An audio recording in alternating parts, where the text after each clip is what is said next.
ஆண்டவராக இயேசு கிறிஸ்துவின் நாமத்திற்கு மகிமை உண்டாகட்டும். இந்த மனமோட்சி நாள் காலை வேளையிலும் கூட தேவ சமூகத்தில் வந்திருக்கிற தேவ பிள்ளைகள் அனைவரையும் அருமையாண்டவர் இயேசு கிறிஸ்துவின் இனி நாமத்திலே வாழ்த்துகிறேன். இந்த நாளிலும் கூட உங்களோடு பகிர்ந்து கொள்ளும்படியாக கர்த்தர் எனக்கு கொடுத்த ஒரு அருமையான செய்தி. இதற்கு ஆதாரமாக நான் வேதத்திலிருந்து எடுத்துக்கொண்ட ஒரு வாக்கியம் யோபு 14வது அதிகாரம் 4வது வசனம். யோபு 14:4. அசுத்தமானதிலிருந்து சுத்தமானதை பிறப்பிக்கத்தக்கவன் உண்டோ? ஒருவனும் இல்லை. பிரியமானவர்களே, யோபு ஒரு பெரிய நீதிமான், ஒரு பக்திமான். அவருக்கு ஒரு பயங்கரமான பிரச்சனை, எதிர்பாராத பிரச்சனை, எல்லாம் நொறுங்கி போன சூழ்நிலையில் யோபினுடைய நண்பர்கள் இவரை பயங்கரமாக குற்றப்படுத்துகிறார்கள். நீ தவறு செய்தாய், அதனால்தான் உனக்கு இவ்வளோ பிரச்சனை என்றெல்லாம் குற்றப்படுத்துகிறார்கள். இவரோ தெரியும், தான் ஒரு பக்திமான், தான் ஒரு நீதிமானாக வாழ்ந்தவர் என்று இவருக்கு தெரியும். இப்படிப்பட்ட குற்றச்சாட்டுகள் வருகிற சூழ்நிலையில் இதற்கு பதில் சொல்ல முடியாமல் பிரச்சனைகள் மேல் பிரச்சனை தன்னை நெருக்கிற சூழ்நிலையில் அவர் ஒரு வாக்கியத்தை சொல்லுகிறார். அவர் என்ன சொல்கிறார் என்றால், அசுத்தமானதிலிருந்து சுத்தமானதை பிறப்பிக்கத்தக்கவன் உண்டோ? அசுத்தத்திலிருந்து சுத்தம் வருமா என்று ஒரு கேள்வியை எழுப்புகிறார். இவர் சொன்ன இந்த வார்த்தையானது அசுத்தத்திலிருந்து சுத்தம் என்று சொல்லுகிறது ஒரு ஆவிக்குரிய பிரகாரமான ஒரு அர்த்தம் கொண்டது, ஆன்மீக அர்த்தம் கொண்டது, உலக பிரகாரமான அர்த்தம் கொண்டதல்ல. உலக பிரகாரமாக நீங்கள் பார்த்தீங்கன்னா அசுத்தமான ஒரு பொருளிலிருந்து சுத்தமான பொருளை மனிதன் உண்டாக்குகிறான். ஒரு அசுத்தமான கழிவு நீரிலிருந்து சுத்தமான நீரை உண்டாக்க முடியும். அல்லது ஒரு அசுத்தமான பாத்திரங்கள், ஒரு அலுமினியம் பாத்திரம், ஒரு அசுத்தமான ஒரு அலுமினியம் பாத்திரம், அசுத்தமான ஒரு பேப்பர், இதெல்லாம் எடுத்து என்ன பண்ணுறாங்க, அதை ரீசைக்கிள் பண்ணி சுத்தத்தை கொண்டு சுத்தமான பொருளாக மாற்றுகிறார்கள். அதெல்லாம் அந்த உலக பொருட்கள். ஆனால் இங்கே யோபு சொல்கிற காரியம் அசுத்தத்திலிருந்து சுத்தத்தை பிறப்பிக்க முடியுமா என்றது ஒரு ஆன்மீக கருத்தை கொண்டதாக இருக்கிறது. அசுத்தமான ஒரு ஆன்மீக ஒரு பொருளிலிருந்து சுத்தமானதை யாராவது கொண்டு வர முடியுமா என்று அவர் கேட்டு, அது முடியாது, அது ஒருவனாலும் செய்ய முடியாது என்று சொல்லுகிறார்.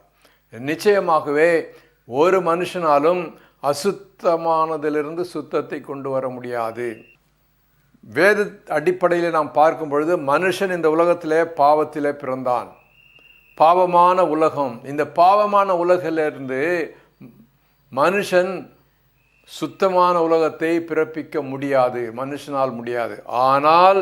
ஆனால் இதை உண்டாக்கின தேவனால் முடியும், இதை உண்டாக்கின கர்த்தரால் முடியும் என்று வேதம் சொல்கிறது.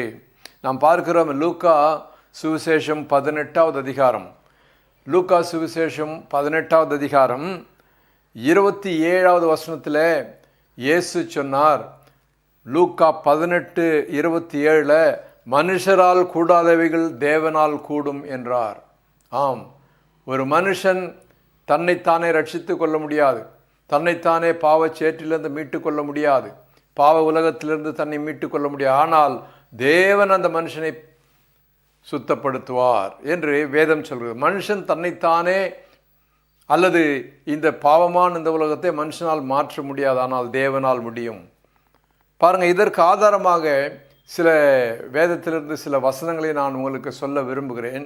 இது நான் சொன்ன போதாது, வேதத்தில் சத்திய வேதமாகிய பைபிளில் எழுதப்பட்ட சில வாக்கியங்களை உங்களுக்கு நான் சொல்லுகிறேன். பாருங்கள், முதலாவதாக நாம் பார்க்கும் பொழுது நம்ம எல்லாருமே உலகத்தில் மனுஷன் எல்லாருமே பாவத்தில் பிறந்தவன், பாவமான இந்த உலகத்தில் பிறந்தோம். அதான் சொல்லுவாங்க, பையுலகத்திலிருந்து பொய்யுலகம் வந்தோம், பொய்யுலகத்திலிருந்து மெய்யுலகத்துக்கு போனோம் அப்படின்னு சொல்லுவாங்க தமிழில். பையுலகம்னு சொல்ல அம்மா வயிற்றிலிருந்து பொய்யுலகம், இந்த உலகம் பொய்யான உலகம், இந்த பொய்யான உலகத்தில் விழுந்துட்டோம். அப்போ இதிலிருந்து எப்படியாவது மெய்யுலகமாகிய பரலோகத்துக்கு போனோம், இதற்கு நம்ம வழி தேடணும் என்று தமிழிலே சொல்லுவார்கள். பாருங்கள், இப்போ இது பொய்யுலகம். இந்த உலகத்தில் பிறந்த மனுஷர்கள் எல்லாருமே பாவத்தில் விழுந்து அந்த பாவ சுபாவம் கொண்டு அந்த பாவத்தை எல்லாரும் தவறு செய்கிறார்கள். பாவம்னு சொன்னால் கோபம் வரும், அதனால் தவறுன்னு நான் சொல்கிறேன். தவறு செய்கிறார்கள், தப்பு செய்கிறார்கள், அக்கிரமம் செய்கிறார்கள். சரியா? ஆகவே இப்படி எல்லாரும் பாவம் செய்திருக்கிறார்கள். ஆனால் தேவன் தம்முடைய திருக்குமாரனாக இயேசு கிறிஸ்துவை இந்த உலகத்திற்கு அனுப்பி பாவத்திலே விழுந்து தத்தளித்து கொண்டிருக்கிற மனுஷனை மீட்டு அப்படியே சுத்தப்படுத்துகிறார். இந்த அசுத்தத்திலிருந்து தேவன் சுத்தப்படுத்துகிறார் என்று பைபிள் சொல்கிறது. பாருங்கள், ரோமர் எழுதின ரோமர் நிருபத்தில் 3வது அதிகாரம், ரோமர் 3ல் 23, 24 வசனங்கள் இவ்விதமாக சொல்லுகிறது. எல்லாரும் பாவம் செய்து தேவ மகிமையற்றவர்களாகி இலவசமாய் அவருடைய கிருபையினாலே கிறிஸ்து இயேசுவில் உள்ள மீட்பை கொண்டு நீதிமான்களாக்கப்படுகிறார்கள். பாருங்கள், எல்லாரும் பாவம் செய்தாங்க இந்த உலகத்தில்.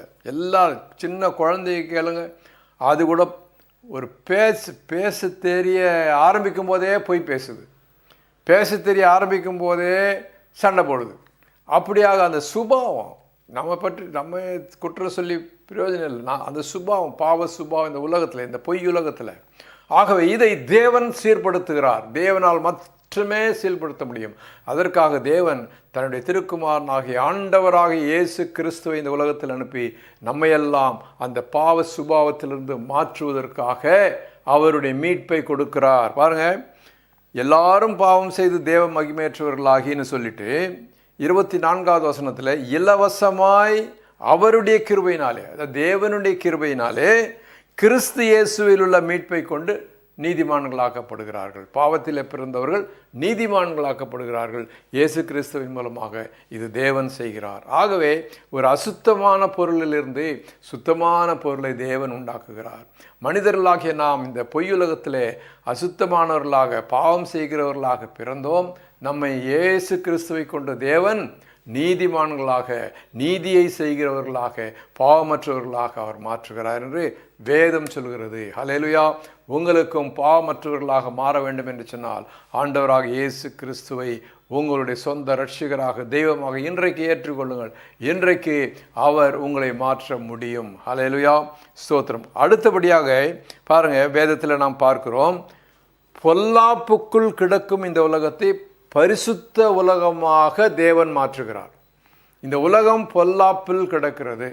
இந்த யோபுவே சொல்கிறார். இந்த யோபு சொன்னார் இல்லையா, அசுத்தமானதிலிருந்து சுத்தமானதை பிறப்பிக்க முடியுமா, முடியாதுன்னு சொல்கிறார் இல்லையா.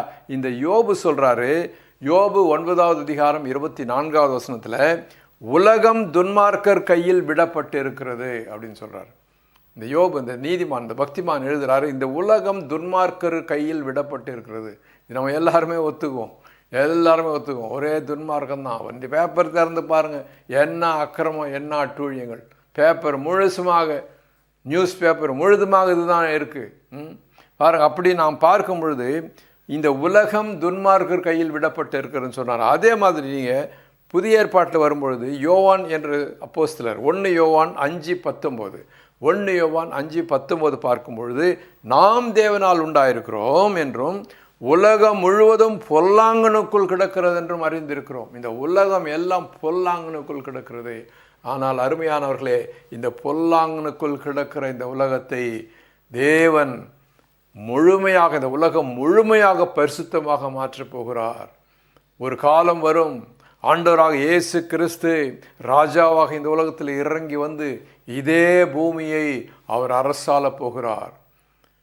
பொல்லாப்பை நீக்கிவிட்டு, இந்த பூமியிலே பொல்லாப்பை நீக்கிவிட்டு ஆண்டவராக இயேசு கிறிஸ்து ராஜாவாக இந்த உலகத்தை 1000 வருஷம் அரசாட்சி செய்ய போகிறார் என்று பைபிள் சொல்கிறது.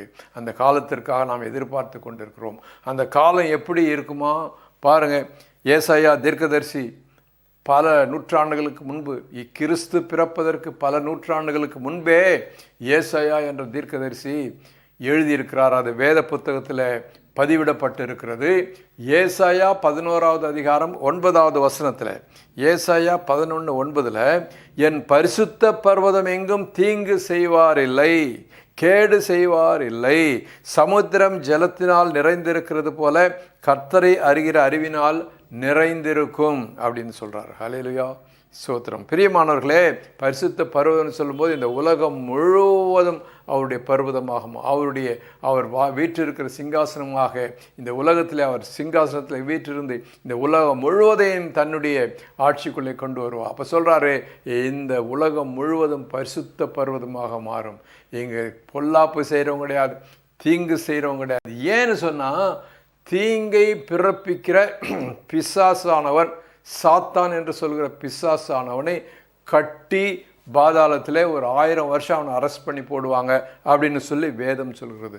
அந்த 1000 வருஷம் இயேசு கிறிஸ்து இந்த உலகத்தில் பொல்லாப்பு நிறைந்த இந்த உலகத்தில் பொல்லாப்பை மாற்றி ஒரு பரிசுத்த உலகமாக மாற்றுவார். ஹல்லேலூயா. அந்த நாளுக்காக நாம் எதிர்பார்த்திருக்கிறோம். அந்த பரிசுத்தமான அந்த உலகத்திலே நீங்கள் வாழ வேண்டும் என்று சொன்னால், அவரோடு சேர்ந்து இயேசு கிறிஸ்துவோடு சேர்ந்து இந்த உலகத்தை அரசாட்சி செய்ய வேண்டும் என்று சொன்னால், இன்றைக்கு நீங்கள் இயேசு கிறிஸ்துவை உங்கள் இரட்சகராக உங்கள் தெய்வமாக ஏற்றுக்கொள்ளுங்கள் என்று வேதம் சொல்கிறது. ஹல்லேலூயா. ஸ்தோத்திரம். இருக்கட்டும். இப்போ பாருங்கள், இன்னொரு காரியம், அசுத்தமான இதிலிருந்து சுத்தமானதை உண்டாக்க முடியுமா என்றால், இதனுடைய ஆன்மீக கருத்து வேதம் சொல்கிறது, மனுஷனுடைய எண்ணங்கள் அசுத்தம். அசுத்தமான மனுஷனுடைய எண்ணங்களை மாற்றி மனுஷனுக்கு சுத்தமான எண்ணங்களை கொடுப்பார். எப்படி? அவருடைய பரிசுத்த ஆவியால். இயேசு கிறிஸ்து தம்முடைய பரிசுத்த ஆவியினாலே மனுஷனுக்கு சுத்தமான குணாதிசயங்களை கொடுப்பார்.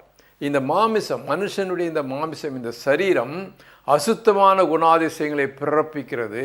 ஆனால் இதற்குள்ளே தேவனுடைய பரிசுத்த ஆவியானவர் வரும் பொழுது இதற்குள்ளே அந்த அசுத்தமான குணங்களை மாற்றி சுத்தமான குணங்களை கொடுப்பார் என்று வேதம் சொல்கிறது. எங்கே? கலாத்தியர் என்ற புத்தகத்தில், கலாத்தியர் 5வது அதிகாரம் 19லேருந்து 23 வசனங்களை நான் வாசிக்கிறேன் பாருங்கள். கலாத்தியர் 5:19லேருந்து 23 வசனங்களை நான் வாசிக்கிறேன், கேளுங்க. மாம்சத்தின் கிரியைகள், இந்த சரீரத்தின் கிரியைகள், மாம்சத்தின் கிரியைகள் வெளியரங்கமாயிருக்கின. அவை விபச்சாரம், வேசித்தனம், அசுத்தம், காம விகாரம், விக்கிரக ஆராதனை, பில்லி சூன்யம், பகைகள், விரோதங்கள், வைராக்கியங்கள், கோபங்கள், சண்டைகள், பிரிவினைகள், மார்க்கபேதங்கள், பொறாமைகள், கொலைகள், வெறிகள், களியாட்டுகள் முதலானவைகளே. இப்படிப்பட்டவைகளை செய்கிறவர்கள் தேவனுடைய ராஜ்யத்தை, அதாவது பரலோகத்தை சுதந்திரிப்பதில்லை என்று சொல்லுகிறேன் அப்படின்னு சொல்றார். பாருங்க, இதெல்லாம் இருக்கா இல்லையா? அந்த உலகத்தில் பொறாமை இருக்குது, கொலை இருக்குது, வெறி இருக்குது, களியாட்டு இருக்குது. என்ன பாரில் என்ன களியாட்டு பாருங்கள், வேசித்த நாசம் எல்லாம் இருக்கா இல்லையா? நீங்கள் எங்கேயும் போகலாம், தினசரி செய்தித்தாளில் வாசித்து பாருங்கள், எவ்வளோ இருக்குது இதெல்லாம் எவ்வளோ இருக்குது. சரியா? ஆகவே இது இந்த மாம்சத்தினுடைய மனுஷனுடைய சரீரத்துக்குள்ளே உருவாகிறதான அசுத்தங்கள். இந்த அசுத்தத்தை தேவன் இயேசு கிறிஸ்துனுடைய அந்த பரிசுத்த ஆவியினாலே மாற்றி சுத்தமான குணத்தை கொடுப்பாராம். என்ன சுத்தமான குணத்தை கொடுப்பார் என்று நாம் பார்க்கும் பொழுது பாருங்க, 22வது வசனம், 23வது வசனம், அந்த கலாத்தியர் 5வது அதிகாரம் 22, 23ல் ஆவியின் கனியோ, அதாவது பரிசுத்த ஆவியானவர் கொடுக்கிற கனியோ, அன்பு, சந்தோஷம், சமாதானம், நீடிய பொறுமை, தயவு, நற்குணம், விசுவாசம், சாந்தம், இச்சையடக்கம், இப்படிப்பட்டவைகளுக்கு விரோதமான பிரமாணம் ஒன்றுமில்லை. ஹல்லேலூயா. ஸ்தோத்திரம். பாருங்க, அந்த குணங்கள், அந்த மாம்சம் பிறப்பிக்கிற அந்த தீய அசுத்த குணங்களுக்கும் ஆவியானவர், பரிசுத்த ஆவியானவர் கொடுக்கிற இந்த சுத்தமான குணத்துக்கு எவ்வளோ வித்தியாசம். அப்படியே எதிர்மறையாக இருக்கிறது இல்லையா? அன்பு, அங்கே பொறாமை, அங்கே கொலவெறி, இங்கே என்னது? இங்கே அன்பு, சந்தோஷம். ஹல்லேலூயா. ஸ்தோத்திரம். ஆகவே இப்படிப்பட்ட அசுத்தமான குணங்களிலிருந்து சுத்தமான குணத்தை தேவன் தான் கொடுக்க முடியும். மனுஷனாலே மாற்றிக்கொள்ள முடியாது. ஆகவே சுத்தமான குணத்தை அசுத்தமான குணங்களிலிருந்து தேவன் இயேசு கிறிஸ்துவினுடைய பரிசுத்த ஆவியின் மூலமாக கொடுக்கிறார். உங்களுக்கு வேண்டும் என்று சொன்னால் இயேசு கிறிஸ்துவை ஏற்றுக்கொள்ளுங்கள். உங்களை ஒரு சுத்தமான மனுஷனாக மாற்றுவார். அந்த பரலோக தேவனுடைய ராஜ்யத்திற்கு ஏற்ற மனுஷியாக உங்களை மாற்றுவார். ஹல்லேலூயா என்று வேதம் சொல்கிறது. கர்த்தருக்கு ஸ்தோத்திரம். அடுத்தபடியாக ஒன்று நான் சொல்லி முடிக்க விரும்புகிறேன். பாருங்கள், ஞானம், மனுஷனுக்கு ரொம்ப ஞானம் இருக்குதுன்னு சொல்கிறோம். எவ்வளோ ஞானத்தில் எவ்வளோ செய்கிறோம். சந்திரமண்டலத்துக்கு போகிறதுலேருந்து சேட்டிலைட் வைக்கிறதுலேருந்து எவ்வளோ ஞானம் இருக்குது. இன்றைக்கு நான் பேசி கொண்டு இருக்கிறேன், இதை ரெக்கார்ட் பண்ணி வச்சுட்டு எத்தனை முறை வேணாலும் நீங்கள் கேட்கலாம், எவ்வளோ நாள் வேணாலும் கேட்கலாம். இப்படிப்பட்ட விஞ்ஞானத்தை ஞானத்தை மனுஷனுக்கு கொடுத்துருக்கு. ஆனால் இந்த ஞானத்தில் ஒரு ஆன்மீக ஞானமாக நாம் பார்க்கும் பொழுது மனுஷனுக்குள்ள இருக்கிற அந்த ஆன்மீக ஞானம், மனுஷனுக்குள்ள இருக்கிற ஆன்மீக ஞானம், இந்த உலகம் கொடுக்கிற ஞானம் எப்படின்னா அது அசுத்தமானது. ஆனால் பரலோகத்திலிருந்து தேவன் அனுப்புகிற மனுஷனுக்கு கொடுக்கிற ஞானமானது அது சுத்தமானது. அதை குறித்து சொல்கிறார் பாருங்க. யாக்கோபு என்ற புத்தகத்தில் 3வது அதிகாரம், யாக்கோபு 3ல் 14வது வசனத்திலிருந்து 17வது வசனம் வரைக்கும் வாசிக்கிறேன், கேளுங்க. உங்கள் இருதயத்திலே கசப்பான வைராக்கியத்தையும் விரோதத்தையும் வைத்தீர்களானால் நீங்கள் பெருமை பாராட்டாதிருங்கள், சத்தியத்திற்கு விரோதமாக பொய் சொல்லாதிருங்கள்.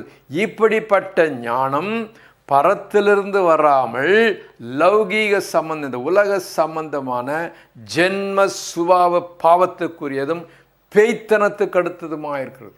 ஜென்ம சுபாவமும் பேய்த்தனமும் கொடுக்கிறதான ஞானம் அது எப்படி இருக்குமா? கசப்பையும் வைராக்கியத்தையும் விரோதத்தையும் நமக்குள்ளே கொடுக்குமா? ஆனால் பாருங்க என்னன்னு சொன்னார். பரத்திலிருந்து 17வது வசனத்தில் பரத்திலிருந்து வருகிற ஞானமோ முதலாவது சுத்தமுள்ளதாக, பின்பு சமாதானமும் சாந்தமும் இணக்கமுள்ளதாயும் இரக்கத்தாலும் நற்கனிகளாலும் நிறைந்ததாயும் பட்சபாதம் இல்லாததாயும் மாயமற்றதாயும் இருக்கு. பாருங்கள், பரலோகத்திலிருந்து வருகிற ஞானம் எப்படி இருக்கு பாருங்க. எப்படிப்பட்ட ஆன்மீக ஆவிக்குரிய குணங்களை கொடுக்கிறது பாருங்கள்.